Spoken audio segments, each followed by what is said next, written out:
first heard of roller derby from a student placement that I was in Cambridge, and the teacher had pictures posted on her desk, and I asked her, what are you doing? And she said that she was playing roller derby, and she told me all about it, and she shared her passion and her love for it. And then that summer we found out that our next door neighbor, her name is Blister's sister, she played, and she had a big logo on her car that said Royal City Roller Girls.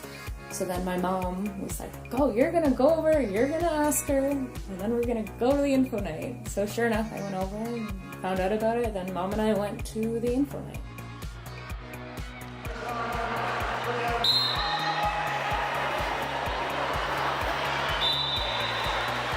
was actually attending a friend's game. She played for Tord, and they were having a bout in Kitchener.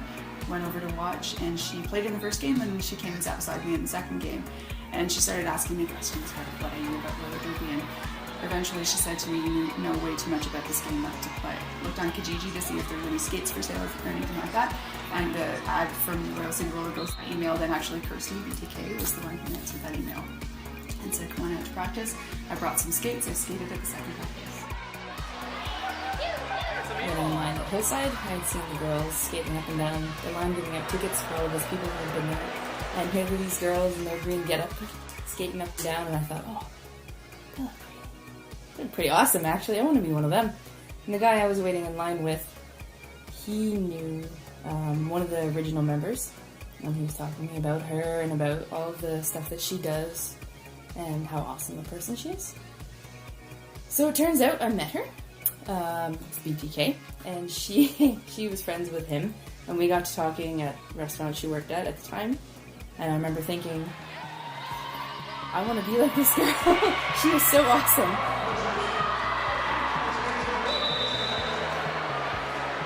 I joined because I was bored. I joined because I work in the hospitality industry, which means it's basically you can end up working lots of hours, drinking lots of beer, smoking lots of cigarettes, none of which is conducive to a lifestyle of happiness in the long term.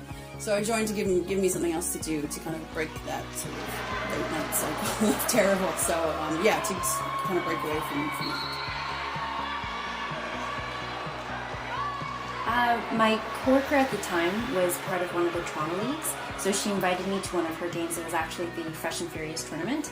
So I went there, and then I thought I really liked this. I became involved because at the time I had a bit of anger in me. I was watching someone go through a pretty bad relationship, and I had a lot of anger built up in me, and I thought this is a great cathartic sport for me to be in and just release it safely, but also be around some really good women. To Guelph.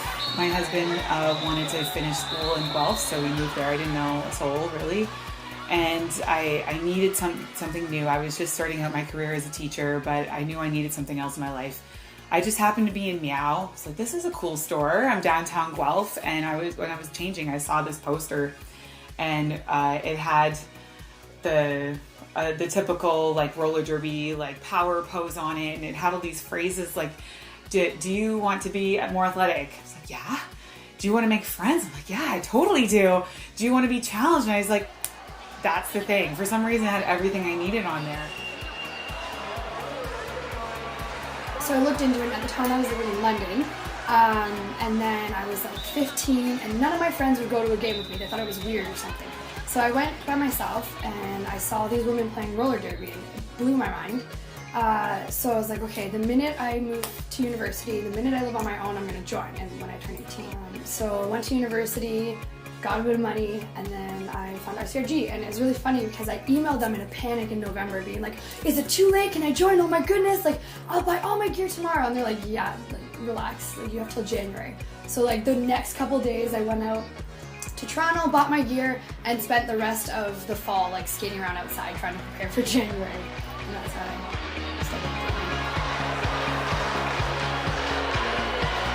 turns out I had a dream about it.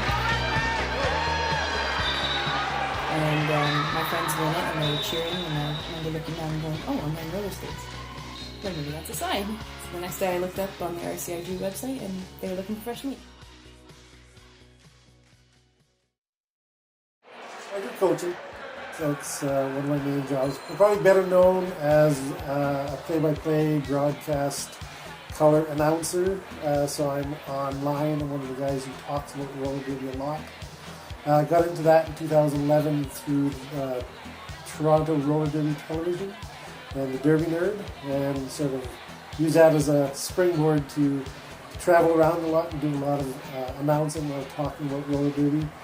My wife is a referee, so the two of us travel a lot for roller derby. So we've got a lot of places, and it's brought me to about as high a level as roller derby that you can call as an announcer out there.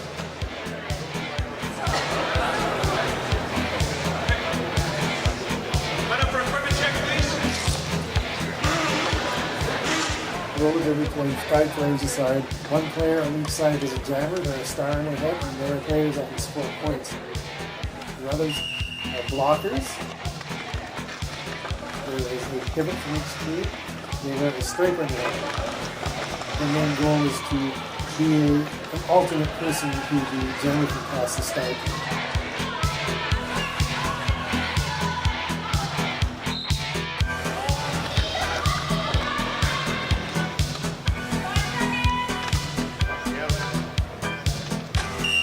Jam starts, 2-minute jam. Whoever gets through the pack first as the jammer, passing everyone legally, gets the lead jam. Whoever they pass after that, after they lap the pack, they score a point for every person, including the jammer if they lap the jammer. Again, you can pass the star through the pivot. That allows the pivot to become the active scorer for your team and allows them to continue along.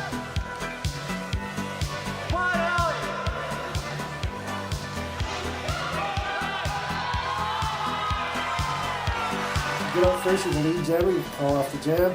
That's basically all you do. You can go all the way through for a 60-minute game, 2 minutes at a time. Sometimes the jams are shorter if you want to call them shorter. They last a maximum of 2 minutes. And you're looking to get your jammer past the most blockers on the other side as you can while holding back the jammer from the opposing team. You're playing offense, you're playing defense at the same time. Lots of illegal things can happen in the game, but that is the essence of the game. Your jammer has to pass the opposing blockers and jammers to get points.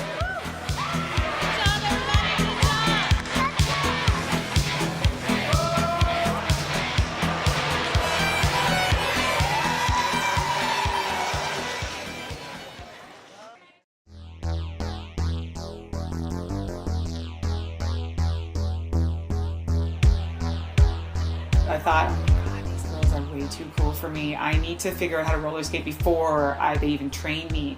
So I was going around in the parking lot. I couldn't stop at all. I just went as fast as I could. I skated like hell, and Dave watched to make sure no cars were coming. Dave's my husband. And so then I went to my first practice, and training was how to stop, how to fall safely. And you're not training hard enough unless you are absolutely exhausted, ready to barf. That's what I felt like. That's what was expected of me. And that's what I've given ever since, really. The neat thing with derby is that there's so many different types of training. You've got your physical training, you've got your mental training. And when you first start, it's learning how to tie your skates, throwing on the knee pads, making sure you don't put your helmet on backwards, because everybody does that at least once.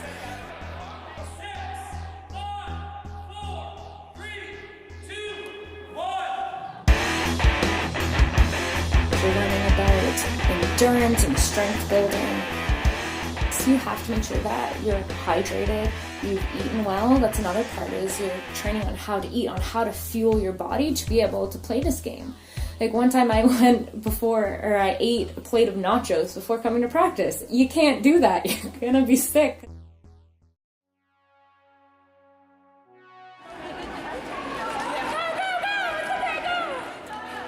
You have to be patient with yourself and with others. And part of the training is letting yourself know that it's okay to mess up. And then she was tied. Yeah. Once we were hoping you'd just get a couple points and then call it, but then she made it and you both got 4. So in that case, you just keep going. Sometimes it's like embarrassing to fall, But that's okay, because it means you're doing something new. So when we're training our fresher skaters, we'll purposely try something new and fall. It's not just physical. It's really training your life to how to be an athlete to make it fit for the sport. Now we're at a point where there's a lot of vets in the league who've been playing for a long time, so we lend those skills to training other people who come in and they learn things a lot faster than we ever did. So we do have the freshman training for those who are just learning. We have the all-league practices and the team practices for the league teams, and then the travel team has its own set of practices as well, which are more intense than the all-league practices would be, because you're not dealing with different levels of training. Mainly it's a safety issue. People who are more skilled tend to be a little bit more intense, hit a little bit harder.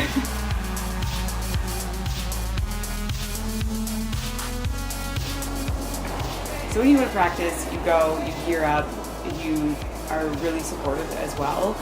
Our CRG is really good because we don't go to practice and try to one-up each other. We go, and I find the environment incredibly supportive. We go and we talk about how great we are together. Like just the other day, I was saying to Trixie Hellbent, we were doing an endurance drill, and I was yelling, "I want to be you, Trixie. I want to be like you. You're so good."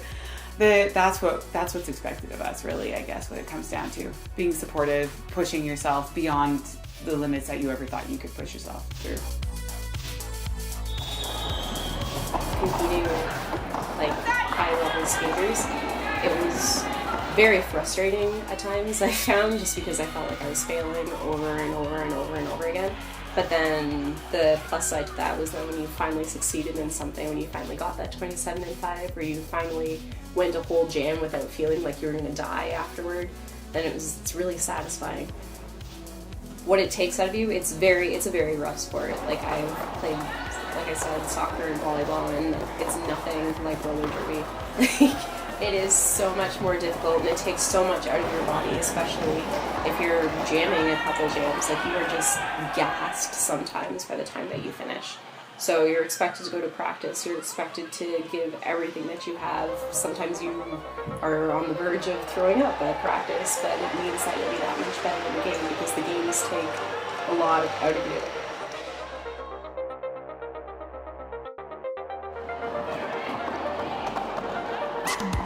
We have a competitive spirit in that we want to push ourselves. I try to get past the person in front of me, and those few steps that would take to get me there, I'd be shaking and almost barfing, but I do it anyway because it feels so good. I'm not trying to be better than that person. I'm trying to be better than myself the last practice I was at. And we recognize that in each other, and we support that movement of moving ourselves beyond what we ever could have been.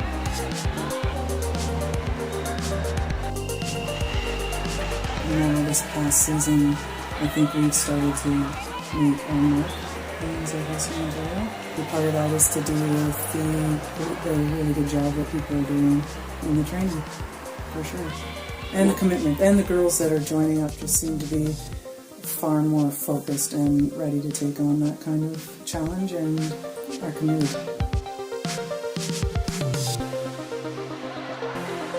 Now with the brutes, it's a little bit more technical in the sense where they have to explain it, and then we have some vets demonstrating it. So I find with fresh meat, it was just demonstration. Now it's more technical, and a lot of people I find, they learn faster by viewing. Some people, they need to hear it. Some people, they need to read it. But I find it's a very good combination of all of those things being put together and making it fun.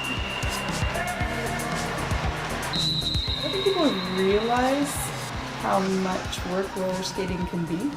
We burn a lot of calories in our practice. It's really great exercise, and I think people also think that the jammers, so the jammers are the ones that are skating fast around the track, that they're the ones that have to be the strongest or the fittest. But when you're out there blocking, it's actually a really intense workout to stop somebody else in their tracks. Like, so even though you're not skating as fast around the track, you're putting out a lot of energy to stop the other person from skating past you.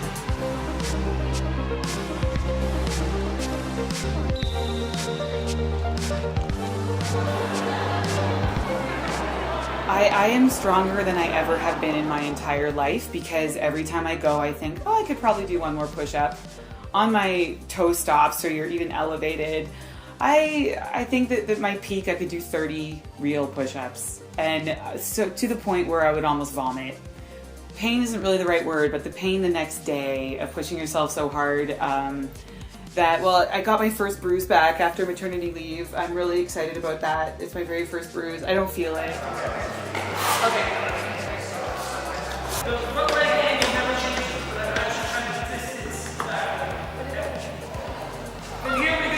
Well, if you don't cross-train and you don't take it seriously, you're going to get injured, and that's my first and foremost. And as the captain of the travel team, I will say that your body's number one. So anybody who is not cross-training, for me it includes running and stuff like that.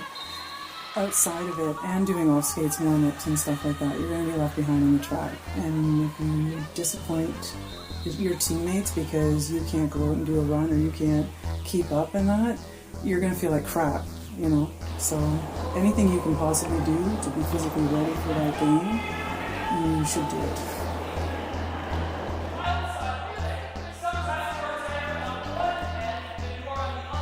Like when I started Derby, I started going to the gym because I wanted to be good at Derby. I'd never gone to the gym before that. I have no interest in being fit and healthy, but I want to be good at Derby. And if that means being fit and healthy, then I'll be fit and healthy.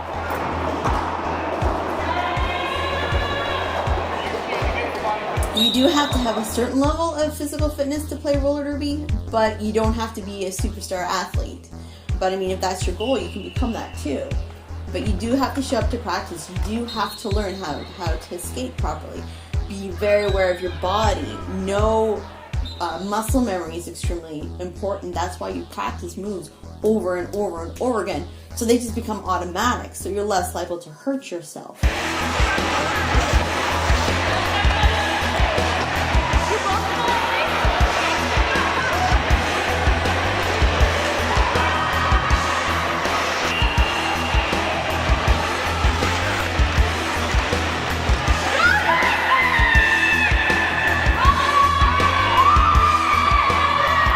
Expectations are really your own expectations for yourself, because if you expect to be the best skater, then you're going to work hard to be there. And if all you want to do is something rec and you want to be chill and you just want to play games, then you can play on Olaf. Now that we have these new regulations, like you can play on Olaf and you will be bouting and it won't be at that high competitive level. But if you are looking for that, there's the bootleggers. Like it's got a nice little bit for everybody. You lured me in like I was a moth drawn to the flame. I'm terrified. You burned up my wings. Probably gonna throw up. Pretty gross, generally. Because I am like a hot mess. Pepto-Bismol. I chug it before games. I'm gonna throw up. Too close to game day, I get the shits. It's just not comfortable, whatever. I pretend I'm not terrified. That kind of helps a little bit. I still get the shakes. I had the shakes the other night, my first practice back. But I love it at the same time. I kind of get off on it. The first couple years, I would get the shakes pretty bad. Going into a game, we would take turns going to the washroom because we just have to just get in there and get it out. And a lot of skaters often will take Pepto-Bismol while in the change room because for whatever reason your stomach just turned. I don't know if it's from excitement or fear. Like I said, I've been playing for 4 seasons now. And we've got a game this Saturday, and I'm probably going to be eating Pepto. For some reason, I was always on the first line, waiting, and you're just waiting and waiting and waiting. And it's totally mental, because I knew my body could do it. I am a horrible person on game day. I get very nervous and anxious and ill, and I treat everyone kind of badly because I'm nervous and anxious and ill. In my head, before the game, I'm excited. I'm like, yeah, let's go. We're gonna do this. We're a great team. Yeah, rah rah rah. And then on the day of, I have to just not talk to anybody. If I'm lucky if I can eat on that day. Ladies and gentlemen, how's everybody doing tonight? Tonight we have got one that puts two. It's nervous because there's people watching you, and I know that being on the people who are watching you, you just think, oh, these girls can go out there and skate. But there's something more to that, and I always feel like I'm literally gonna throw up in my mouth before I go out on the track. And I feel like that all the way up until the first whistle, and then you become a different person. And that whistle goes, and you're there with your friends and your teammates, and it's like, okay, I'm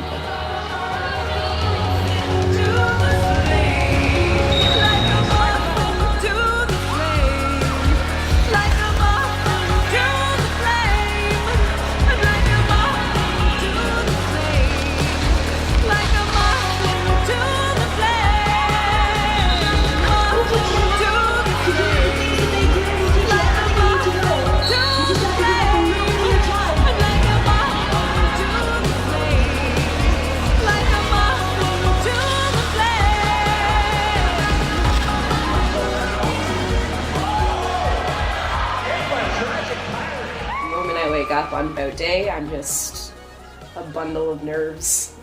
And then especially, I always have that thought during warm-up, I'm like, why are you here? Why? This was the most terrible life choice you've ever made. Derby is terrible. Like, I don't want to do this. But as soon as it starts, that first whistle goes, you have so many other things to focus on, and by a couple jams in, then I usually find my groove, and I just want to play. Then by the time it's over, I'm like, I want to play all the Derby. I want to play every day. I don't know what I was so nervous about, and the cycle repeats itself the next time. Once I'm about 2 games in, the game is all I think about. The adrenaline's pumping, I'm happy, I love it. By the time it's done, I'm like, that was the best thing ever, and I don't know why I ever feel the way I do before that, but that has not changed at all since day one. I'm pumped. I'm ready to go. I think maybe I'm weird. I don't get nervous. I'm just like, yeah, let's go.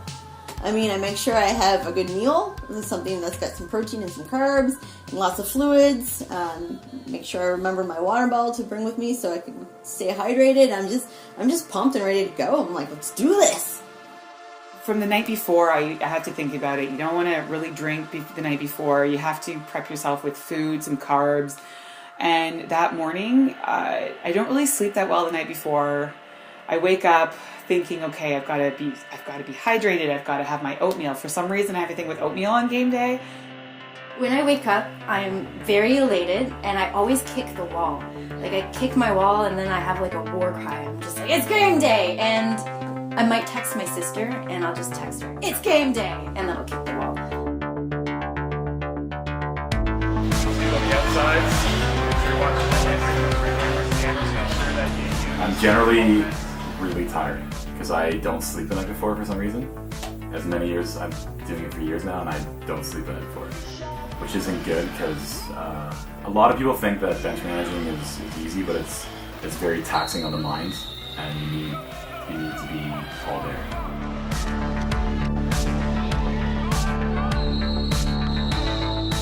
My job on game day is to facilitate players getting on and off the track in the best fashion possible. And then assisting Craig, Professor Rex, with helping with the strategy side of things. It is chaos on the bench. You're managing 14 skaters, 5 go out there at a time, 5 doesn't go into 14 in any kind of divisible number. So you're basically manipulating lines constantly. People are going to the penalty box. Instead of 5 people going out there, you've got 4 or 3 or 2 people going out there. And being calm on the bench, I find very important.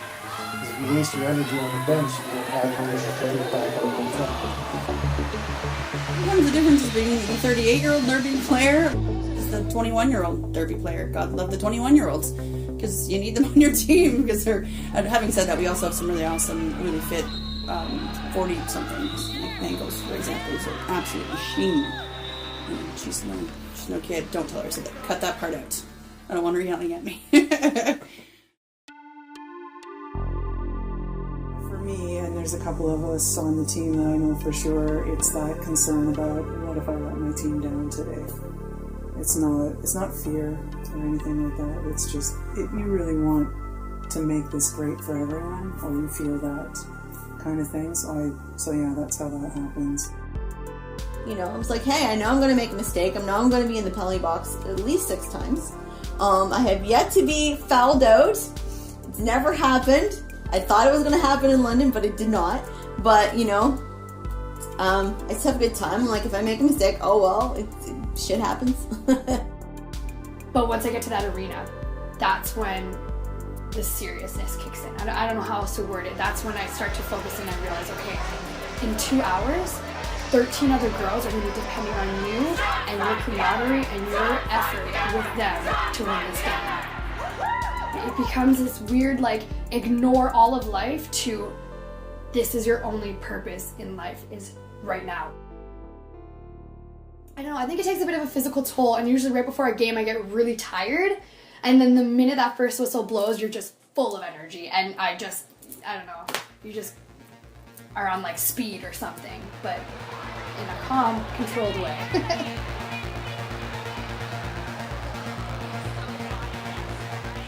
I know that as soon as I put that helmet on, that mouth guard in, I like put my shoulders back, and you're lined up on the track, and that whistle, the first whistle goes, and you're on the line with your teammate.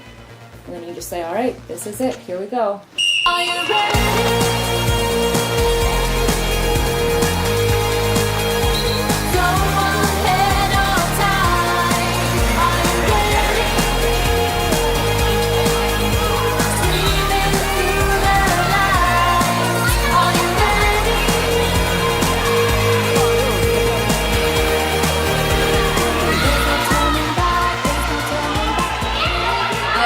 Check it to see what the blockers are doing, and I watch the 5 seconds, and then I just try not to make eye contact with anybody so that I can just pick my spot. I love getting out there and coming off the track, and I keep talking about barf, but getting off the track and almost barfing, and I think, okay, well, I pushed myself as hard as I can. 30 more seconds, let's do it again.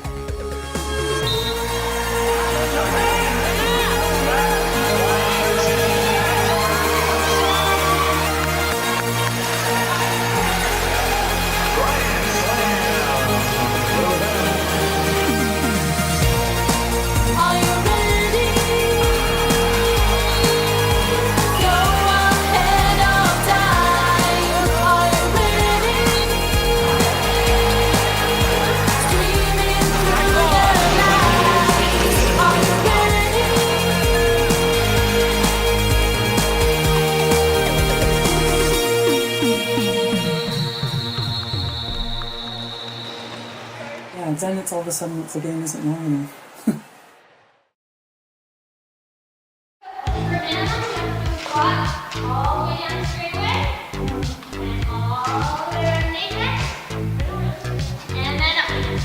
So it has to be for a straightaway and an apex. It doesn't matter if you're starting straightaway. Fresh meat.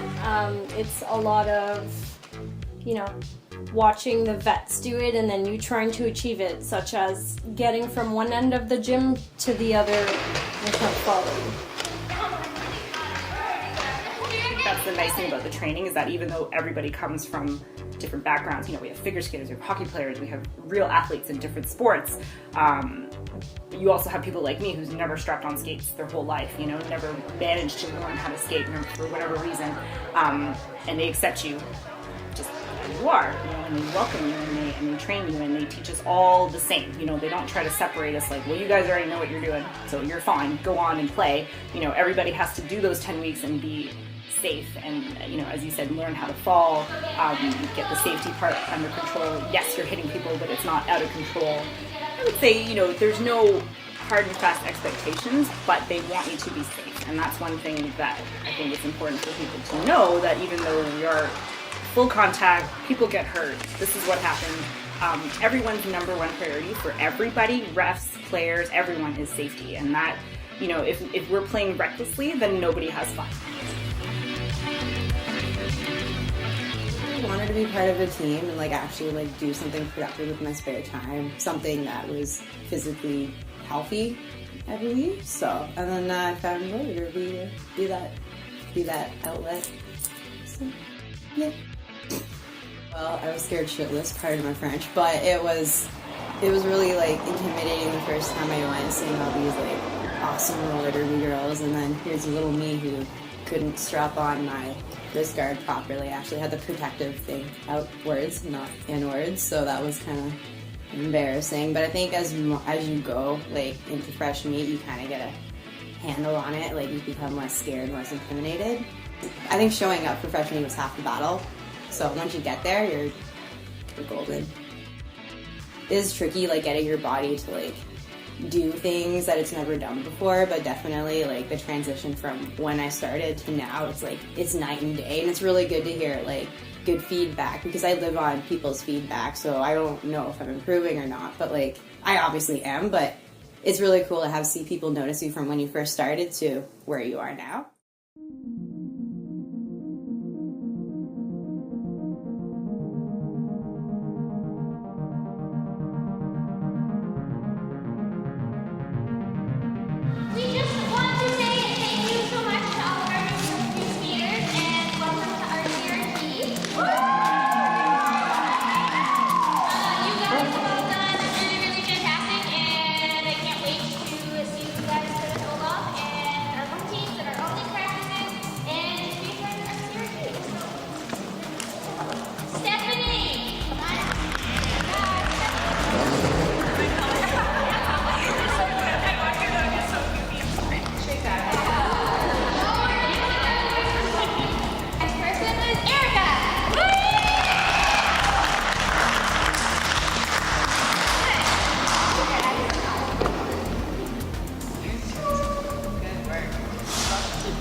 Huge variance of people who want to be super competitive and eventually want to join travel teams and bootleggers, and also people who are just there to skate. So it's a little challenging, but I think for everyone's pretty respectful and does the drills, tries to learn, and especially when we're prepping for a game, everyone's pretty into it and pretty excited to pay attention and try to learn new things. So.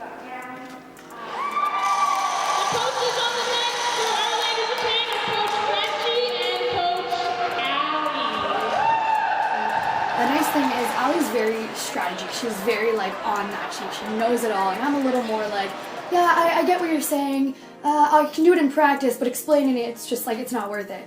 But something that I really like to do is talking to them and making sure like how do my girls feel? How are they doing right now? It's hard to coach because you're sitting there watching them, and some of the things they're doing awesome, but then some of the things you're like, just do that, and you have no control over it, except to throw a timeout, get everyone calm, and back into the game. Well, we'll go over our lines and we'll go over key points that we expect our skaters to know before the game. Again, try not to be nervous to hold the team together. You can tell some of the newer skaters are very nervous going into their first games, especially when it's all of their first games. It's pretty terrifying because there's no one that you're like, okay, if I don't do great, this person's going to make up for it. Everyone's new, especially in something like the Too Fresh tournament.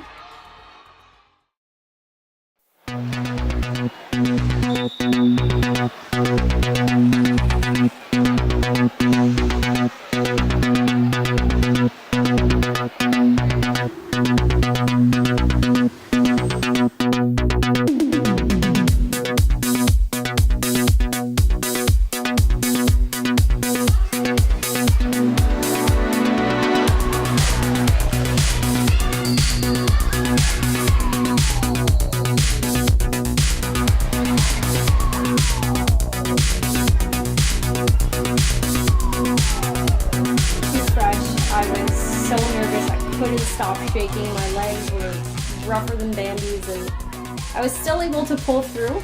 After a while I was able to calm down a little bit and stop shaking so much, but no, that was a huge part of my routine, is just trying to calm down, trying to get my muscles to relax a little bit. But the fact that it's a 20-minute game, you just really got to, get it together real quick, stop shaking real quick and get those points. But I found that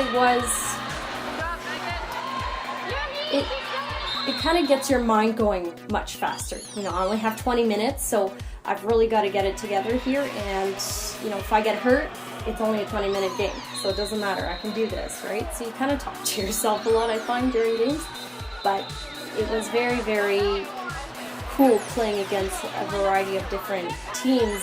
That day I found out that different teams have different styles and different gameplays and, you know, every which way to play derby, which was really, really entertaining and educational towards the sport.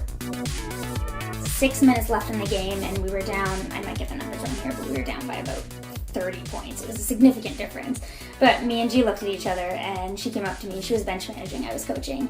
And she's like, do you think we can win this game? And I looked at the scoreboard, and I looked at her, and I'm like, yeah, why? And she's like, we're going to stack the lines for a few lines.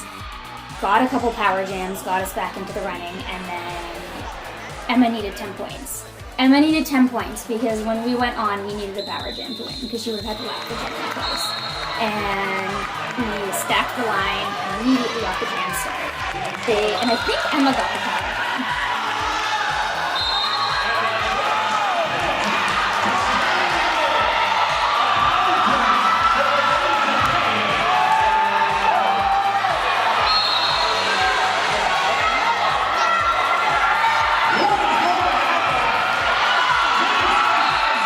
I'm sitting here counting on my fingers, making sure I know when to tell her to call it off. And she got her first 5 points. She needed 2 full laps. She came around the other one. As soon as she got through the other jam, I was really swimming off. I was about to tell her to call it off, but as soon as she got through the 2 skaters, she just like looked down with a huge smile across her face and called it off. So I didn't have to do anything.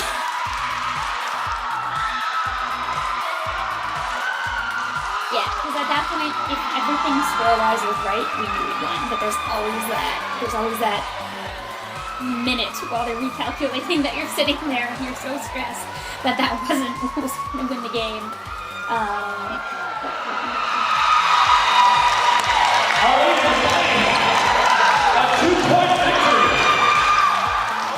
I was really, really proud of us. You know, we did really good as a team and we excelled, and I'm so happy that we got to win one and, you know, feel that victory together as a team.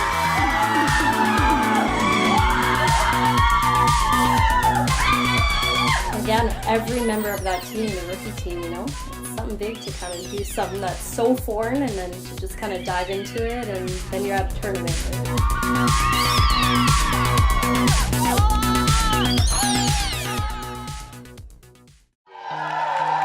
To be able to play a live game in front of an audience is just, it's thrilling. To have the crowd cheering behind you, it just pumps you up. So, I love them. Killer Queens? Yeah. Thank you for being the #1 See like a little 9-year-old girl that has a sign that says Killer Queens on it. We've never even seen this kid, but, you know, her mom says that she loves coming to roller derby and she wants to play when she's old enough. The fans are amazing. It's what makes roller derby. I know how awesome it is when you're on the track and you just hear the crowd like, cheering your name or just cheering you on, or you make an awesome hit and you just hear like, whoa! They had the practices with her, and I was always the DD driving Diana. And so I'd sit up in the stands and watch her and got to know the game and just sort of really got into the roller derby from that. And I've gone to a lot of the travel games and support that one. One person that I always want to see in the crowd is my sister. Her real name's Catherine, but we call her Belch or Belchinator because that's like her honorary derby name. She's like the opposite of what you think that name entails. Like, she's very small, she's like 4'5", she's a small little Asian girl, always sitting on the sidelines knitting. But she's like the league's #1 fan, she's all our team's #1 fan, she's my #1 fan, and I kind of view her as a good luck charm. We have a few that are just standard, always there, come out to all our games and support us all the time.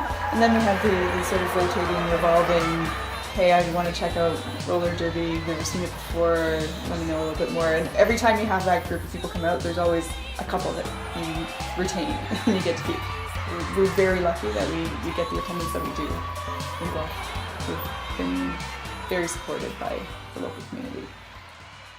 We've had some really, really great fans in the first couple of years talking about us on Twitter and like mentioning us on social media, which is in this day and age it's a really big deal. They're great. Usually a fan comes, I get compliments like, this is the first time I've been here, I will be coming every game this season, this is awesome. So We usually turn people into believers, I guess. Totally, like, shamelessly recruiting people come to games. Whereas, if you're interested, yeah, why don't, we're starting a fresh meat session in a couple months, why don't you strap on some skates? Yeah, shamelessly. I think it's more interactive than, say, hockey game, right? Like, you're down around, like, the suicide seating and the track. Like, how many sports can you say you get to do that? So I think the fans love this. And then when you tell a fan that you do roller derby, they're like, oh, yeah, you do roller derby, that's awesome. I'm like, yeah, it is awesome. Like, so... empowering ones, especially if you're jamming, you know, they're literally cheering your name, and when they really start to scream, like, oh my god, they just start, your, like, body literally gets, like, a whole new level of energy from the crowd, and it's unbelievable. You feel like a little rock star for a little bit there. Fans of roller derby are part of roller derby. Their parents, whether they're players, whether they're boyfriends or girlfriends, sisters or brothers, that is the majority of people who make up the fan base of roller derby. And that is often why you see a lot of passion in the audience as well. Those people get riled up. They're not happy if you beat their team, and they will yell at you and scream at you from the audience. But yeah, I mean, people get worked up, and that's because the people on the track are people they actually care about. Is this your family? My grandparents. Ah, thanks for coming. She's an awesome skater. Really awesome. And so is this one. Hello. It's beautiful because most of these people are coming because they're, not most of them, but a lot of them are coming because they're related to you or they're friends of yours or whatever. Like, not too long ago, I had like 5 friends come and they were screaming and cheering, and at halftime I was like, so you guys understand how to play? And they're like, no, we just think it's awesome and we just love watching you. And I'm like, great, good to know. I was like, one day I'll teach you, but for now, the fact that you're just enjoying yourself and you don't even understand what's happening, but you're just so excited to be like, that girl just pushed that girl, made it through, and then this guy held up 5 points. Awesome. Our home closer, season ender, we had these little girls who wanted to just meet derby girls and then like come up and wanted our autographs or something like that. And I was like, I'm not even famous, but you love the sport so much that you want my signature, and that's amazing. And the people at the end of the game, they come and line the track, giving you a high five, and it's just, you know that they love being there and they appreciate you as an athlete, like playing this game, and it's incredible. I've met the coolest people through derby, and they support you on the track and off the track, and they're great, they're fantastic. When I talk as a head ref to the coaches and the captains at the beginning of the game, I like to say that we focus on 2 things. The safety is important and fairness is important. If the game isn't safe, there won't be many more games. And if the game isn't fair, then that creates turmoil. And even as time goes by, the rules get updated. It's our job as referees to interpret those rules and to make it so that both teams coming to the table know what to expect from us. And there's quite a bit of subjectivity in what we do. So fairness becomes important in terms of how we look at the game and the calls that we make. My view on the referees is that we're there to keep the game fair and consistent, and primarily provide a safe environment for everybody to interact and play this game. I think safety really comes down to the way the players play and how they interact with one another, and we can enforce the rules. They skate a perfect game, we'll call a perfect game. Until that happens, we have to be there to enforce the rules and do it fairly and do it consistently. Every game will have 7 referees.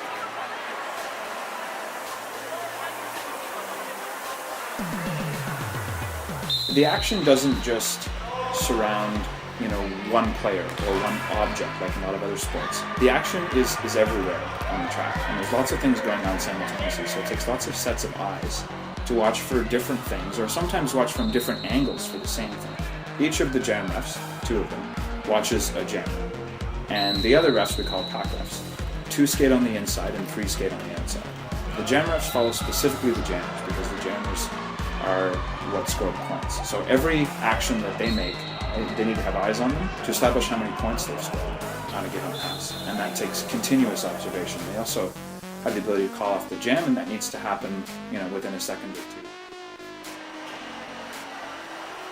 You can't coach the skaters. As a ref, you're there to provide feedback in an objective manner, and that's all. Their coaches are there to provide the extra feedback as to why they're getting called like that. That's not our job. We can talk about it at after parties. Come up and talk to us. Talk to your refs. And ask them simple questions during the game. They can answer those. If we don't have refs, you can't have a game. Our game takes 7 refs. And they're looking at so much stuff, and honestly, most of our refs are better skilled skaters than some of our actual skaters. And like the knowledge they have is just incredible. I get mad sometimes at their calls. I understand after the game that they're just people and they make mistakes, but during the game it's a little different. I call it giving a good stink eye. Because you need to respect the refs as well. Like, you can't yell, you can't complain. But I always give a good stink eye and maybe shake my head and then get off the track. I love zebras. I get angry at zebras when they give me penalties, but I love them. We can't play the game without them.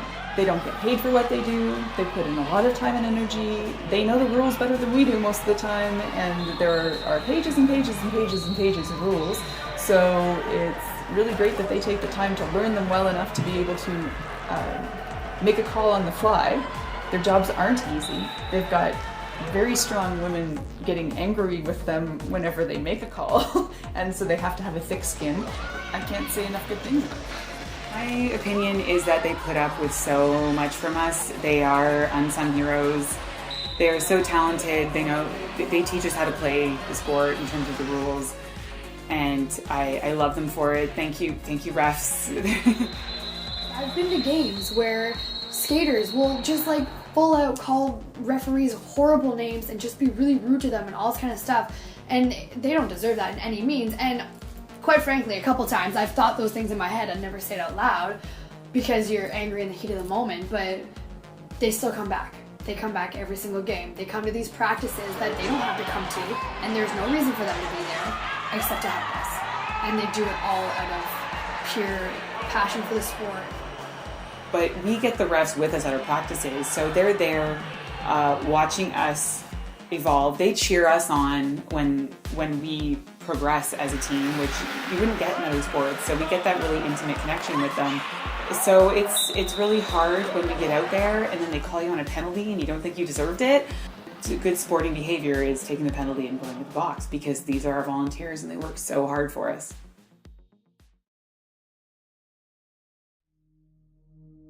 They're non-skating officials, so they don't wear roller skates, but they're just as important in the production of a bout. They do absolutely everything. An NSO is a super fan as far as I'm concerned. Keep score, they track lineups, track how many passes the jammer has. Oh, they keep track of her penalties. They do a lot of stuff, and roller derby wouldn't be able to happen if they didn't. The NSOs are track penalties, track stats for WFTDA stuff, and they're basically part of the cog of the derby wheel. They're in the center of the track, they're on the outside of the track, they're literally in all the action. And we couldn't play a game without our NSOs, because they're letting refs know of how many penalties we had. They're keeping track of the scoreboard, they're running the sin bin. Like, they make our game run. We literally can't play a game without our NSOs. Roller derby is very intricate and very subtle and very chaotic, and so we have to try to understand what's happened on the track and what that means in terms of the rules. And there's lots of data to keep track of that's done in real time. Things like the score. Now the score is accumulated in real time during the jam, so literally the referee puts up his hand, and someone has to be there to get that message from the referee's hand and put it up on the scoreboard. Really, really critical in the running of a game because there's so much happening in derby. We have so many players coming on and off. We have 7 referees. So you need people to run things like the penalty box and run the scoreboards and run the wrangling in the middle and keeping track of all that information, because even though it looks like complete chaos, there's actually a science behind it. There's a lot of statistics and numbers and things that people want to know about what happened. And when you have that much happening on the track, you need to have people collecting that information, and that part is really important. Oftentimes, non-skating officials also give instructions to the skaters, just like referees do. They're part of the team of people, just as many off the track as there is on the track playing the game, are involved in making sure that the game runs smoothly and that the game isn't just a bunch of people skating in a circle, that the sport is brought into reality by the officials, skating and non-skating alike. Real people competing, with blood, sweat, and tears. And you have to sort of have an understanding of, well, what is this sport and competition, and what are the rules by which it's played, and what is the score? Who wins? We have this understanding that we have to compete, and that makes us better. So we look for ways to keep track of that performance, and that takes a lot of sets of eyes and a lot of sets of hands working to document that. I started as one of the league's few NSOs at the beginning because I hadn't passed minimum skills. I wanted to still be involved, so I learned pretty much all the NSO rules that first season, and frequently jam timer. That was my thing for a couple of years straight, so I'm pretty much a pro jam timer, I think. They're great. I've done all of their positions, and I know how hard it is. It's actually pretty stressful. They do the stats for our games, and it's a hard job. They have to wear white and watch us skate around the track and take notes. They're kind of the silent heroes that never really get recognized. So it's hard to get volunteers to do that job. So when we do get them, I hope we appreciate the NSOs as much as they deserve. I enjoy doing it myself when I'm not playing. I got to do it when I was pregnant this year quite a bit, and it was fun seeing it from a different angle. I would do it more. If you're going to do any kind of job, that would be the best job, because you get front row seats, but you also get to be part of the game. And the great thing about NSOs is that, yeah, you're not skating, but everybody is so appreciative of what you do.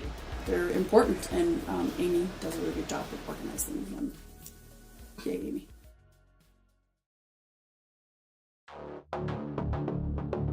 I never expect anyone to be perfect, because no one is, but myself and Mike need them to at least try what we're trying to have them play like, because there are a few different ways you can play this sport. We have a specific way we're going to try and play, and we need every player to do it, otherwise it doesn't work. Anytime you ever time to recycle a jammer back, recycle her back. Jammers, I know you're skating a lot because you're doing a lot of leads, a lot of 5 points. When you get out of the pack... The best moments, I'm sure Mike would say the same thing, is when you have been showing your team what they need to do, and then they finally execute on the track. And not just once, they do it over and over and over and over again, and you see it working. That is why I continue to coach, for no other reason. The look that you see on the skaters out there, going out and playing the game, it's a crazy physical sport. You don't see a lot of female sports where there's lots of physical contact. And that's it was something different, it was something interesting, and something I thought that I wanted to be part of. As coaches, you have to take a lot of the negative external pressures that are coming down on the team, and you take that onto yourself. So yeah, I mean, we will get worked up on the bench. We will get pumped up, we will get excited. But our goal is to make sure that they stay calm so that they can do that. So a lot of it is just absorbing that energy that might cause them not to play to their maximal potential.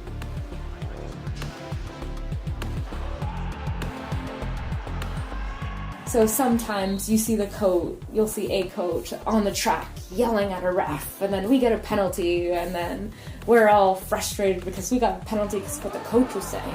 But once you realize the coach was getting angry because something happened to one of his skaters, and he was willing to sacrifice a penalty just so the fact that his voice was heard, so that he knows that he's protecting us. I think it's amazing that people are willing to dedicate the kind of time and energy they are to the sport as coaches. We've been really lucky to have some coaches on the bootleggers that are really knowledgeable about the game and pay attention and watch a lot of games, and they learn a lot of strategies and are able to translate the strategies that they see being used in much higher level teams to our practices and to our game. This year has been really good for the bootleggers in terms of how together the team is and how, as a unit, as a collective, like the Borg, they move on the track. And that is completely attributable to the training that we received from the coaches. The coaches told us, do this, do this, do this, do this, and we listened, and it worked. We couldn't do that without someone who's willing to spend the time to learn the strategies and teach us the strategies. So that's been really super important and fantastic. My coaches on VU, we've had a few different ones, but Mark's been a staple for the last couple of years. He's a quieter kind of coach. He's got a different style altogether, but amazing. You get behind the scenes and see what goes into making a season happen, and just their input and what they know, not just of sports they've played in the past, but what they know of roller derby. And like Mike, he goes all over North America, and so he sees the best of the best in all aspects: jammers, blockers, NSOs, refs, announcers, whatever. He brings all of that back. That's invaluable. I find they're so incredibly knowledgeable. Like, to know everything and to be able to describe certain things, I find they're very, very knowledgeable, and they're there to help us and to encourage us, and they're, you know, just as, or if not more, passionate about derby, which is very important. Right? I didn't appreciate how hard it was until I did it. Coaching's way harder. You've got 10 to 20 people looking at you, expecting you to be in complete control, telling them everything's okay, this is what you're going to do, you're going to go out and do this, and they need to have confidence in you and trust in that you know what you're talking about. Our coaches in our CRG do a great job. They put so much heart into it. They don't ask for anything in return. I don't even know why they do it sometimes, because we give them such a hard time. I love our coaches. They're just incredible men that are here to support women.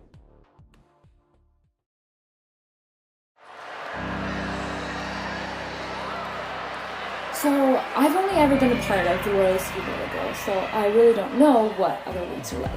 But when other teams come and play us, they would say, "Oh, we love playing you guys. We love it. You guys are the nice league. You're the fun league." And I ask them, like, "What do you mean? Like, isn't everybody like this?" And it surprises me when they say no. And they say that, like, they'll go to practice and then that's it. They go to practice, they third escape, and then they leave. And like with our team, like, we're always trying to do hangouts, or we have a party and you just invite everybody to the league. And we're just all together all the time. And I think that's what makes us a special team on the league, is that to be a good league, you need to play together on the track and off the track. And that's how you get to know people. We have had a reputation, as far as I can tell, since we were around as like the nicer league, for whatever reason, because I think we just try to be nice to people and treat people as we wish to be treated on and off the track.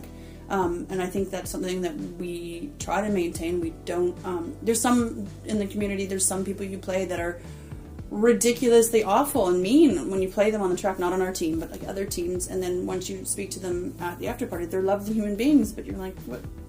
Why are you such a dick on the track? We don't have people yelling and swearing at us, like, even on the track, like, we don't do that. Like, we play with class, we lose with class, and we win with class. Speaking from being at Two Crash and Pierce, we played a couple of the tour teams, and some of the girls would be like, it was like we were playing with each other, and that was really awesome to see that our CRG kind of, you know, we can relate to everybody, but at the same time we can be our own different community, whereas at the end of the game, we'll go give our high fives and we will sincerely go give our high fives and say good game, versus some other teams that might not.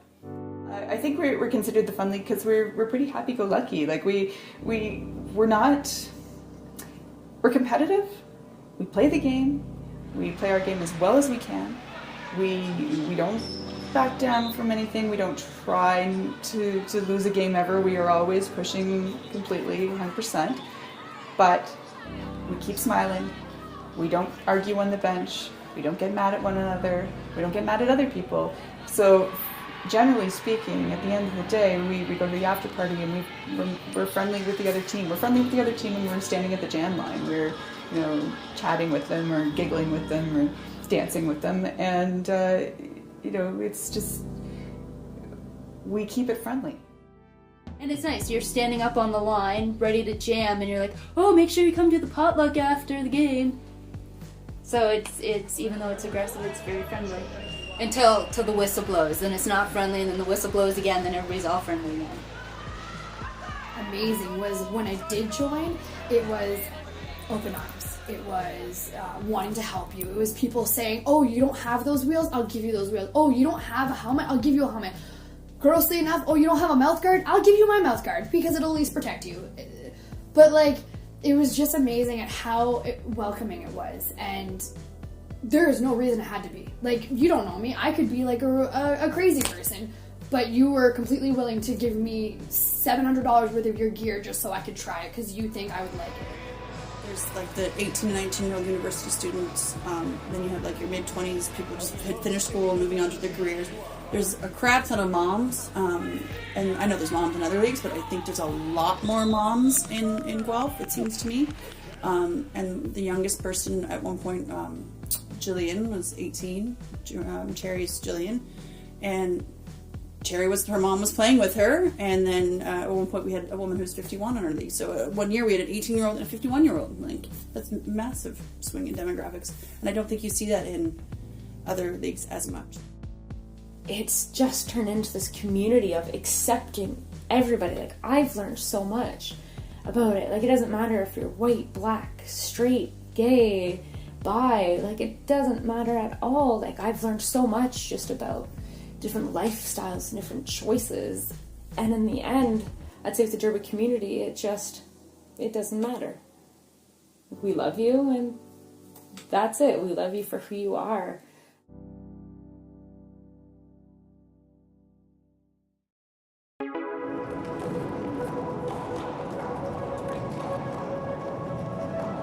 My minimums test was really important to me because, it was obviously a little milestone in Derby. It is a milestone. And it was at GCVI with a very slippery floor, and I had 91s. And I just wasn't skating right, and I knew I wasn't going to be able to accomplish my 25 and 5, so Allie had put her wheels, her poisons, on my skates, and I was able to perform the way that I knew I could. So actually passing the minimums test, I went home very happy and proud of myself, because I started off just trying to make it to the other side of the gym, and then this was something that was really, really cool for me to achieve.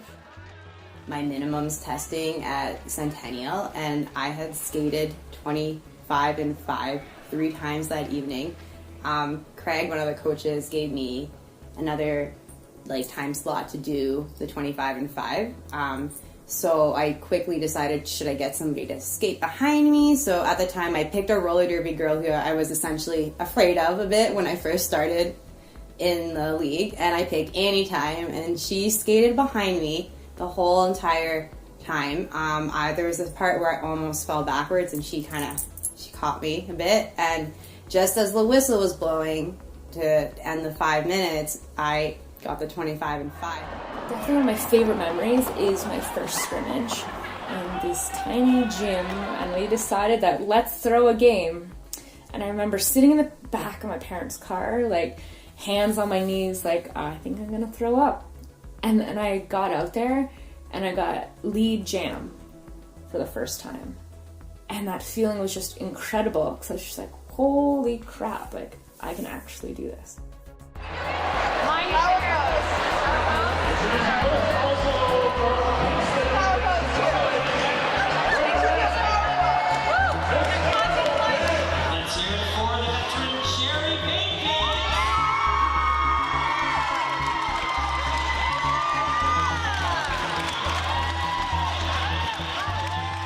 Twice this year I got MVP, MVP blocker actually, which was pretty cool. But probably the highlight being that in my last game in Toledo as a bootlegger, I got MVP blocker, and that was pretty cool, especially since I was the oldest person on the team.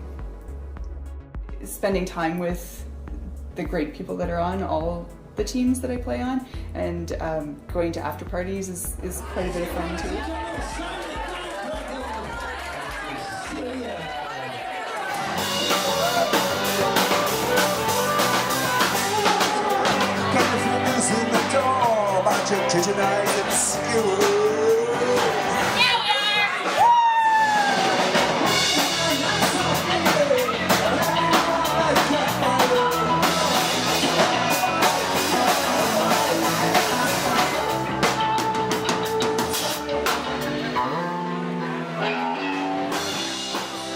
I think it's the travel that we've done and the time spent on the road.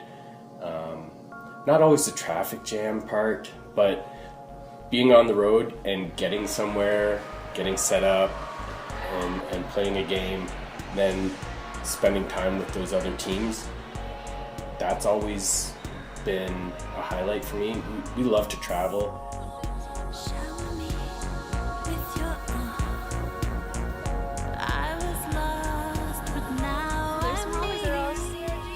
Traveling is definitely like a favorite memory, and now I collect magnets of the different states that we've been to, and they're the kind that are slightly 3D, but they're in the shape of the states, so they all clip together on my fridge. My friends call it my grandma magnet collection. So need a few more to add to it still.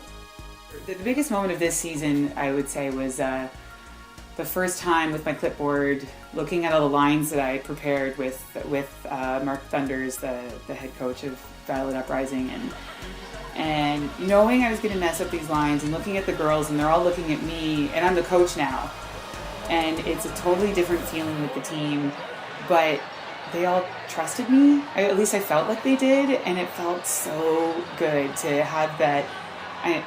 I'm out to here pregnant and I'm still participating. I still felt just as much of the team. I felt just as supported. I felt so much love. It's like this baby's going to come into a great community because I'm not even skating right now and they still welcome me. The biggest memory that I have of playing roller derby was my first season. I used to jam more when I was on home teams, and I was skating around turn 3 and 4. And about 500 people, it felt like, in the crowd were yelling, "Gorgeous! Gorgeous!" And I thought, this is the only time in my life I'm ever going to have people chanting my name, of hundreds of people in a crowd. And they were actually doing this. And I thought, I'm gonna bring this to my grave. I'm going to be 95 on my deathbed telling my great-grandchildren about how people were chanting my name playing roller derby. And they're going to think I'm so lame. But I had my moment. The past 2 years of my life were the highlight of derby. Like the rise and fall of learning how to skate, of working my ass off to get on the bootleggers, or to even try out, to have the confidence to do that. Named captain, voted captain for the first time. I was never in sports, so captain was not something that I ever thought that I could do, and I also didn't know my team thought that I should do it. So it totally changed my perspective. I laughed for probably 20 minutes, and then that was probably the best. I think one of the greater moments was even just being drafted. That was, like, I think that was probably, I would say, top 5. And I have never been so happy in my entire life. Like, it just felt really great to be a part of something and to know that, like, I was one of these girls. They were my new family. Oh, I think honestly this year has been my greatest highlight because I got even more involved, not just as a player, but as one of the trainers and helping to bring what I thought was important and to teaching some of the newer skaters stuff. And I got a lot of positive feedback from it. So I think I did a good job. My absolute favorite memory of roller derby is from Fresh Meat. It is from the first time we ever did hitting course. And we did kind of like this ping pong drill where the vets, we all stood in line in the Fresh Meat, and the vets, you would hit, and hit. So I go up, and it's full body hits, like shoulder, not just hip checks. And I slam into Lady Gorgeous, and she's like, "Okay, wow." And then I slam into someone else, and they're like, all right, and keep going through the pack.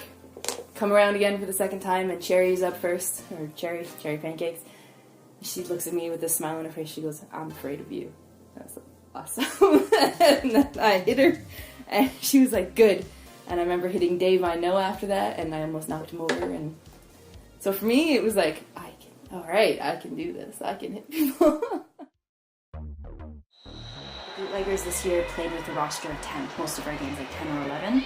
And I mean, I feel bad for the jammers, but if you ask them, I'm sure they would say, no, it was fine. Like, they powered through it, you know, they didn't need breaks, they didn't need a spare person come in. So it's really cemented us as a team. So somewhere, maybe at the beginning of the season, maybe by our second or third game, I realized, like, it's okay if we play shorthanded, because we're an awesome team. Like, we are actually really good friends off the track. We're very close. We have a very good work ethic. Even at practices, we take it very seriously. Like, I'm sure we annoy our coach sometimes because we kind of fool around, but we take it very seriously. And so that's been kind of a turning point for me this year. So passing minimums for me was a huge highlight. It took 3 times, which is normal, but for someone who is, I'm not necessarily say is dedicated, although I do feel I'm dedicated, but is passionate about doing something and doing it right to begin with, 3 times was a lot for me, especially when it was only one thing that I struggled with every time I did it, which was 25 and 5 at the time. I always kept getting 24 and a half every single time I did it, no matter what I would do, and it was very frustrating, and I got to the point where I was going to quit, but didn't, because I passed on March 29th, which was probably the best day ever for me. I called my husband and I cried on the way home because I was so happy, and we got to play that night for the first time ever in the scrimmage. And I got to play with a bunch of vets who, because they knew I could take the hit, really gave me the good hits, and I feel like I gave it back to them, and that made me feel like an accomplished individual, and I was like, okay, we can do this.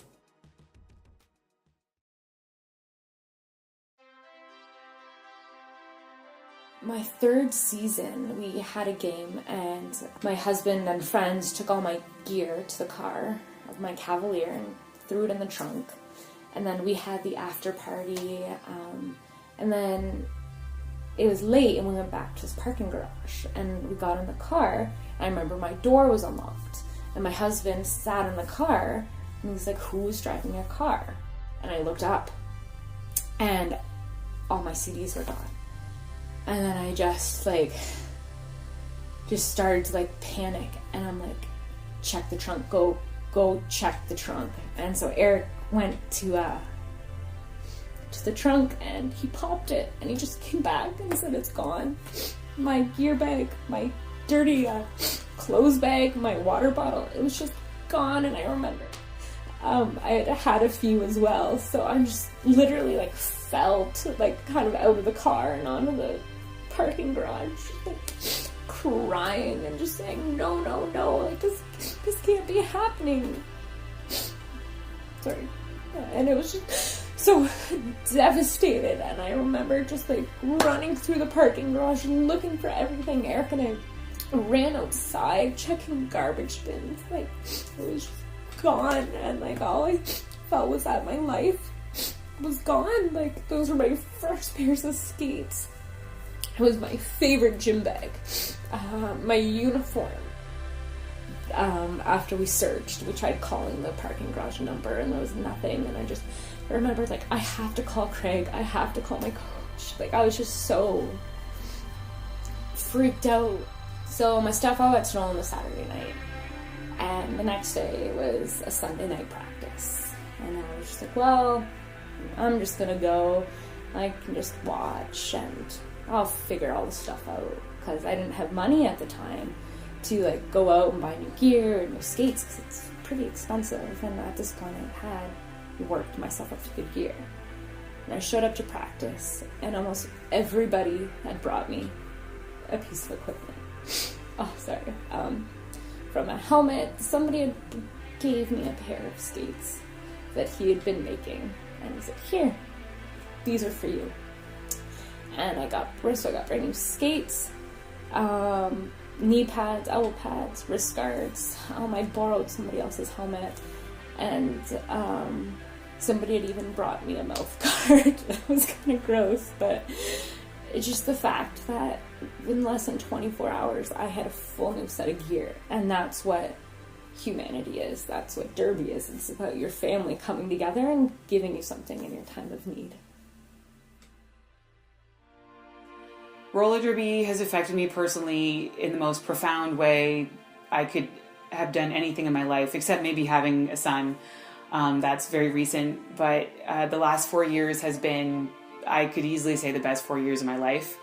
It's given me another family. I always cry when I talk about it. I have another family that's second to my own family. I love them so much. I know I can go and trust on anyone. I can call up so many of the girls and I know that they'll help me.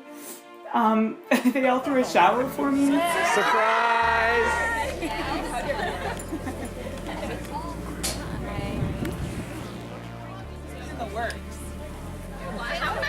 I knew I had a whole community of women, right? To rely on when I was even pregnant. I still felt part of the community. It wasn't even skating. And they were giving me advice, giving me stuff. Even now, I could call up any of the moms and they could tell me anything I needed to know about having a kid. But even before the kid, they've given me such a community. They've pushed me beyond bounds I ever thought I could.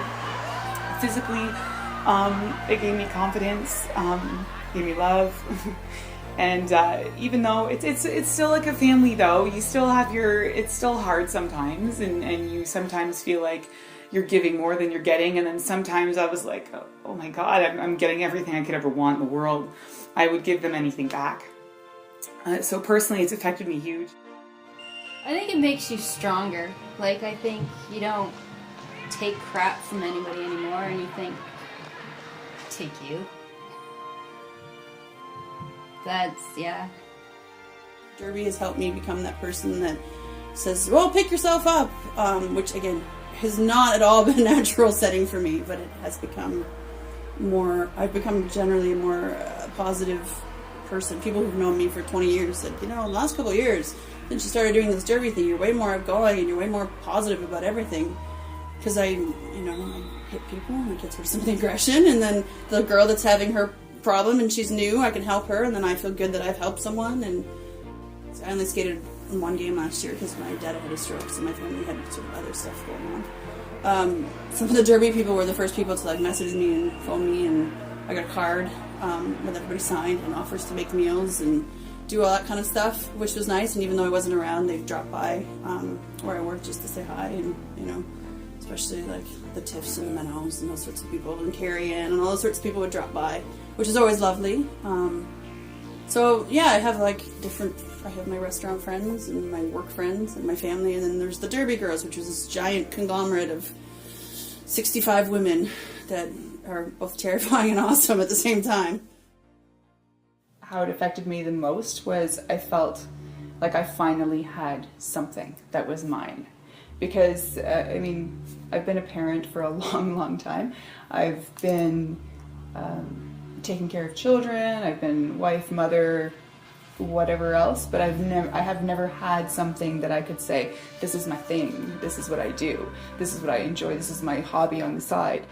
For me, roller derby really was something that it ignited something in me that was pretty powerful. I felt powerful once I started. It gave me an outlet to be who I felt I was inside. To build something from scratch with a bunch of different people and different ideas and trying to come to some kind of agreement on how things should work is trying at times. I think we've done a pretty good job this year in particular. I honestly, having been in the league as long as I have, this year has been the best group of people. The way things have functioned has been better than I think ever, and I think that comes down to who's in the league right now and how they're working together. It doesn't mean that they always see eye to eye or agree on everything, but how things are playing out is working really well right now, and I'm really happy about that. I suffered a setback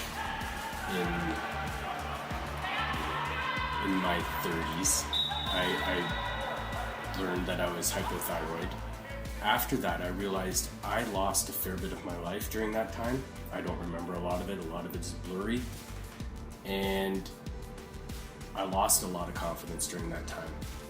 I think roller derby's really helped me personally gain some of that back and find who I am and be able to be comfortable with myself and make the decisions I need to make. I think I've been given the tools through roller derby to make myself better, so I think that's been one of the big things personally.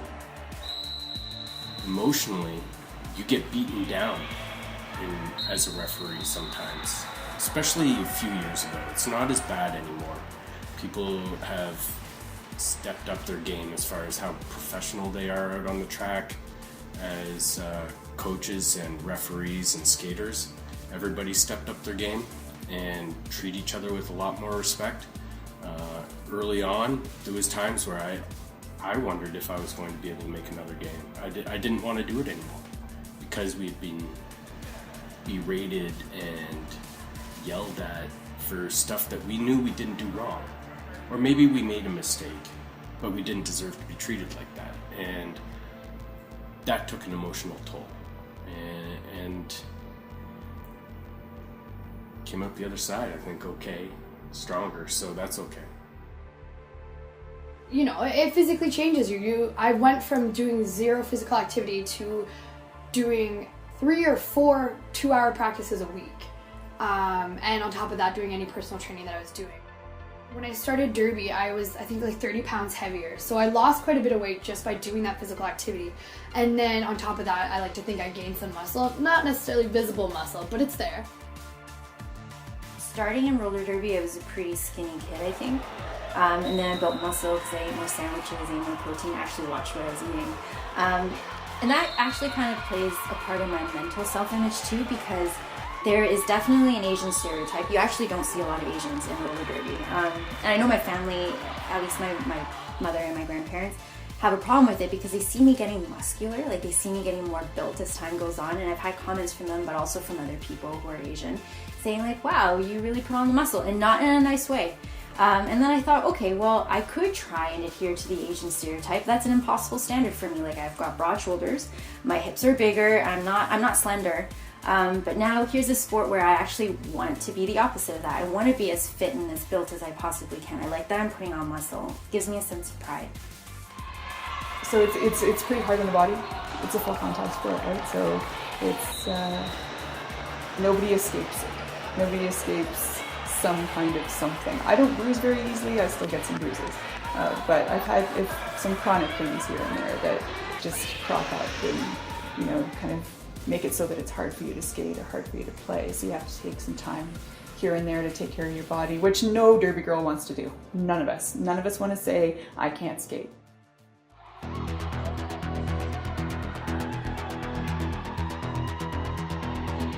You can love something so much that it makes you angry and happy and sad at the same time. And it's the weirdest feeling. And if you already figured that out a long time ago, congratulations, because that's awesome. But it took me until finding derby and until doing this to realize that you like something so much you would sacrifice your education and your career. Please don't tell my parents I said this. But I would sacrifice my education, my career. I physically joined derby, failed a course in university because I spent so much time doing it because I loved it so much. Basically, it's become that, or it's become like my husband, wife, mistress, and everything. It is literally just my children. That's what it is. And it sounds crazy, and I do have a regular social life outside of roller derby. I do live with people. I am not like I live in a cave or whatever. And they'll tell you just as much as I would that most spare time is spent with derby, whether it's watching it, whether it's playing it, whether it's coaching it, whether it's training for it, whether it's changing my wheels to prepare for it. Like, I don't know, yeah. I can navigate through a mall at Christmas time without touching one other person, except for my other blocker. I can get through crowds and know when people are stopping even before they know they're stopping. It's like a ninja. Personally, I actually feel like I belong somewhere right now. I've played sports my whole entire life and never really felt that I could be the soccer player or I could be the karate person or the boxer because I was always a bigger girl and I was always made fun of because of that. Whereas roller derby, they're like, oh, okay, you can come in here and you could be a blocker and it doesn't matter what size and what shape that you are, everyone fits somewhere. And that's important as a woman because I don't ever have to feel like I need to be somebody else to be a part of the league. That also affects someone emotionally because you can actually let go and be yourself, and I could be myself around these women more than I could be myself around some of the other people I know in my life, and they're accepting at pretty much everything. They're like family. So I want to be with them all the time. And you know what I noticed too, like, this doesn't necessarily have to be on record, but like when I got laid off, I told a lot of my close friends, and some of them were in derby, and like really the people who sprang into action and tried to figure out some kind of solution were my derby friends. Like some of them were saying, okay, you can stay here, I'll offer you room and board for this price, or you can stay here free until you find something. Here, there's this job listing that I found in Guelph. Like a lot of them sprang into action and offered me some kind of solution. And I mean, that's not to say that friends have to do that, but I found that very interesting that it was my derby friends who really wanted to help me out of the situation.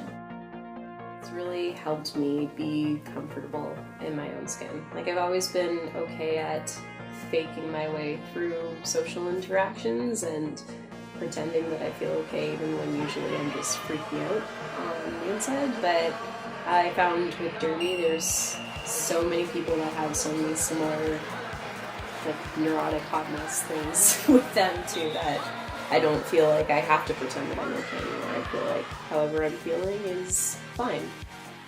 And the person that I am in roller derby is the person that I actually am. Like what I do at work, it's not that I guess that must be another side of me, but it's not what makes me happy. It's not what makes me feel like a whole person. Whereas roller derby, I'm like, yeah, this is me. This is where I get to be me. This is where I mean, the idea of wearing fishnets and short skirts. Like, I know I'm too old for that, but I can do it at derby. You know. There were times when they hardly saw me at family events anymore. I was, sorry, roller derby game in Ohio. Sorry, not going to Easter, not going to Thanksgiving. But I didn't care. It was so worth it. It changed my life. I think that anybody can find a place for themselves in derby, and I think that's a pretty powerful thing. The expectations are a little higher now, but I think there's a spot in derby for everybody. It just depends, you know, the kind of effort and time you want to put into it. Maybe you want to be a ref, maybe you want to be an NSO, maybe you want to skate, maybe you want to be the house league, maybe you want to be the next star jammer. People thought I was crazy when they're like, you 30 plus junkie smoker who, you know, works at a bar. Like, what are you, crazy? Like, you're gonna kill yourself. And so far, I haven't done it yet. There's so much encouragement, and enough encouragement that it made me join, and not just join, but exceed at it, and feel like going back. Because, you know, it's draining sometimes to actually go to a practice, and then you gotta put a lot of work into it. But the encouragement that you get from these women, that anybody who's been in derby, you're gonna start to encourage people in life. You're gonna start to just feel more empowered and just stronger as a person, physically, emotionally, everything. So if that's an area in your life where you're lacking, I find that this sport, specifically, because of the women involved with it and the women who are passionate about it, they can help you with that. Sport is still new enough that we are still accepting of many different levels of athleticism. We train people, we get better and better and better, and anyone has the ability to do this. I think as the sport evolves that might change, but right now it's open to a wide spectrum of people and ages, which not a lot of things are, right? I mean, how many sports can you actually say have people that are 18 playing against people that are 50? Like, I mean, yeah, those people on either end are kind of the smaller group of people, but they're still there. I'm out skating against people that are half my age or more than half my age, and it's still possible. pretty amazing that happens, and that, you know, the smallest girl who thinks that she's not strong enough can knock down the biggest girl who's pretty powerful. That's all it is. So if you're going through a divorce or if you're feeling lonely, try it. And if that's not the case, if you just want to play a goddamn sport, then play derby, because it is a good sport and it makes you work hard and it makes you do things that you never thought you could do. I can transition on one foot now. I can jump over a pool noodle with one foot.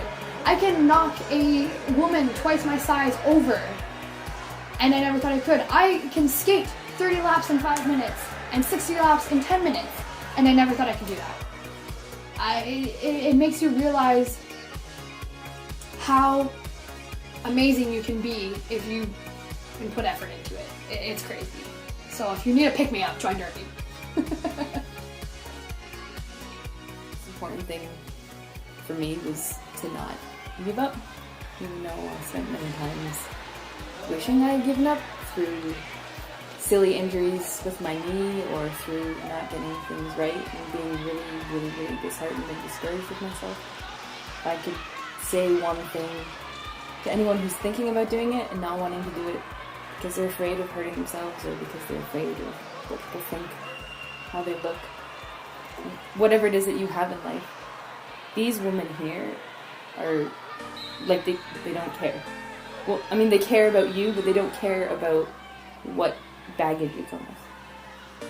They will love you and they will respect you no matter what, and that's a pretty hard thing to find, even with specific friends and friendships.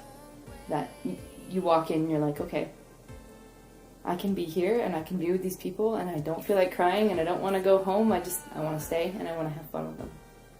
And RCRG is really, really good at that. So.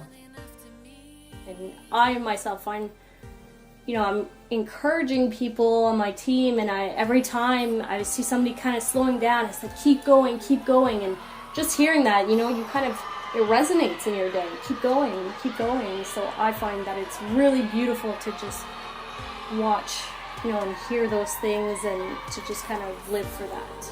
It's now my hobby, it's now a passion, and I'm not going to stop for a while because it's so good to me.